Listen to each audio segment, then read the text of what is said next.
Congressman Jared Moskowitz was left completely stunned after a college professor struggled to answer what he called the simplest question imaginable: are neo-Nazis supremacists?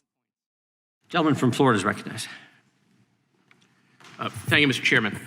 I want to go back really quick to the questioning by Ms. Crockett, just because I thought it was actually an easy line of questioning, and I want to give everyone an opportunity just to clarify.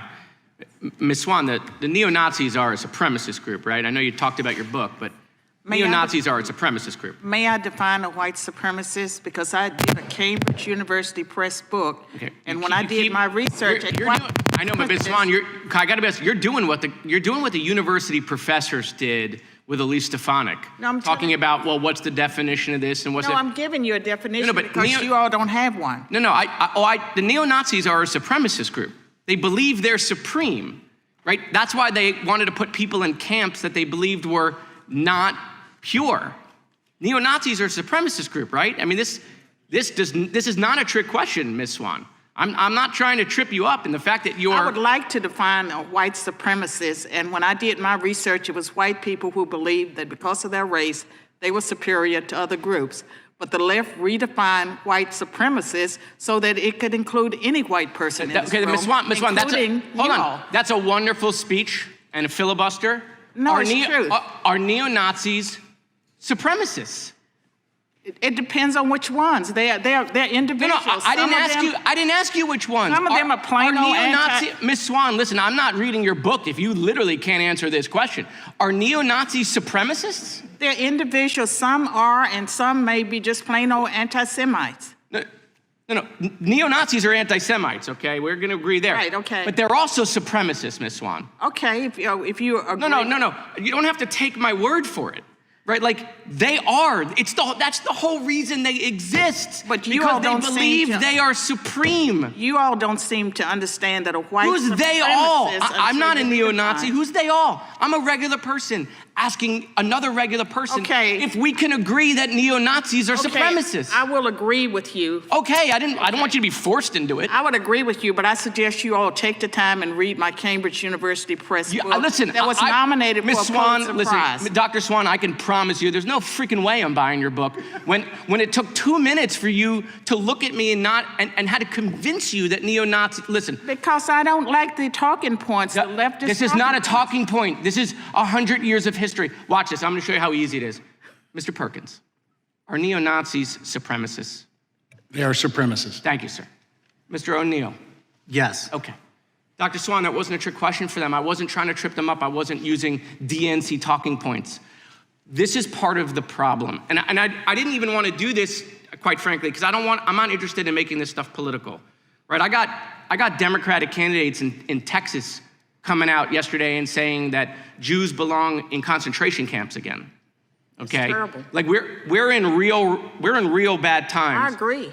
And so if we put these hateful conversations in our political box and we do the whataboutism, this is just going to continue to spread hate. I agree with 100%. We agree. Right. And that's why we got to be able to at least agree to a simple set of facts that neo-Nazis are supremacists. Right? Okay. We've moved on.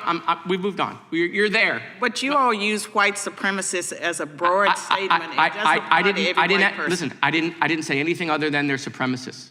Okay. And they are. I apologize to you, sir. Okay. No, you don't have to apologize to me. I just want you to understand, like, if we can't agree on a simple set of facts, then we can't solve real problems. So, Mr. Chairman, this obviously was a specific topic that you had scheduled a couple weeks ago and invited these witnesses in. But I got to be honest, like the last week, the amount of anti-Semitic messages, voicemails, text messages I have gotten, stuff on my social media, an assassination plot, a couple months ago, someone serving 25 years in jail, and now watching someone running for office trying to join the greatest deliberative body ever created on this planet, who thinks the way forward for America is to look at 1940s Germany. Okay, my grandmother was part of the Kindertransport out of Germany. Her parents died at Auschwitz. My kids are not going to an internment camp, I can assure you. And it's becoming so normalized.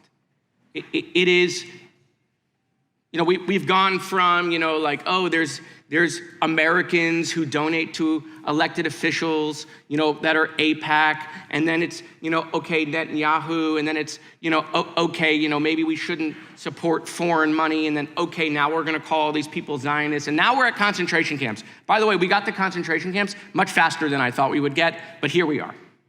And it's real scary. People are scared. People don't want to show their Jewish stars anymore. They're moving into neighborhoods just to be around other Jews because they're concerned. And one of my Republican colleagues, and I know I'm over, Mr. Chairman, I'm going to wrap it up. One of my Republican colleagues asked, do we know why it's spreading? Hate, all sorts of hate, not just anti-Semitism. This is why it's spreading. It's all here. It's really here. Go poll young kids versus seniors. It's a dramatic difference in the amount of hate young kids have versus seniors. This is the difference. You're seeing it in voting patterns. You're seeing it in belief systems.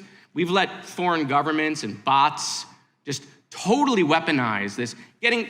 No countries can beat us militarily. We're stronger than everyone combined. But they are gotten us fighting amongst ourselves, dividing us at each other's throats. So if you ask me why things are so bad, just spend a couple minutes. Go to my Twitter. Go look at some happy things, like a happy Veterans Day or happy Memorial Day that I posted. And look at the hate I get. It is out of control. So, Mr. Chairman, I appreciate you doing this hearing in general, but real hate, is spreading in this country in ways that my grandparents, they're gone. But I can't imagine if they were alive to see what was going on here. I yield back. Thank you for the extra time, Mr. Chair. One of the strangest and most uncomfortable moments in Congress just unfolded after Congressman Jared Moskowitz asked a witness what sounded like one of the easiest questions imaginable. Are neo-Nazis supremacists? That should have been a 5-second answer. Instead, the hearing spiraled into confusion, awkwardness, laughter, and eventually a much deeper conversation about anti-Semitism, extremism, and the normalization of hate in America. The exchange started after Moskowitz followed up on earlier testimony involving political extremism and hate groups. He turned to college professor Dr. Swan and tried to establish what he believed was a very basic factual premise: neo-Nazis believe they are racially superior to others. But almost immediately, the conversation went sideways. Rather than directly answering the question, Dr. Swan began discussing definitions and academic interpretations of the term white supremacist, arguing that political language around extremism has changed over time. That response visibly frustrated Moskowitz. At one point, he compared the exchange to previous congressional hearings where university leaders struggled to directly condemn hateful rhetoric. And the more the witness avoided a direct answer, the more stunned the room seemed to become. Then came the moment that triggered laughter across the chamber. When Moskowitz repeatedly asked whether neo-Nazis are supremacists, Dr. Swan responded by saying it depends on which ones. That answer immediately turned the hearing from serious to surreal. Because Moskowitz wasn't debating political ideology or trying to corner the witness with some legal technicality. His argument was simple: neo-Nazism, by definition, is rooted in racial supremacy. And honestly, that's why the clip is spreading online so quickly. Not because the question was complicated, but because it wasn't. Moskowitz then turned to other witnesses in the room, asking them the exact same question. Both immediately answered yes without hesitation, which only made the earlier exchange appear even more bizarre. But underneath the awkwardness, the hearing actually revealed something much bigger happening in American politics right now. There's a growing frustration across the political spectrum with what many people see as the over-academization of obvious moral questions. Americans increasingly feel that public institutions, universities, and political figures struggle to clearly condemn extremism without adding layers of ideological qualification. And Moskowitz tapped directly into that frustration. But then the hearing took an unexpectedly emotional turn. After the back and forth ended, Moskowitz stopped joking entirely and began talking about the rise in anti-Semitic threats, harassment, and fear he says many Jewish Americans are now experiencing. He referenced violent rhetoric online, threats against elected officials, and growing anxiety within Jewish communities.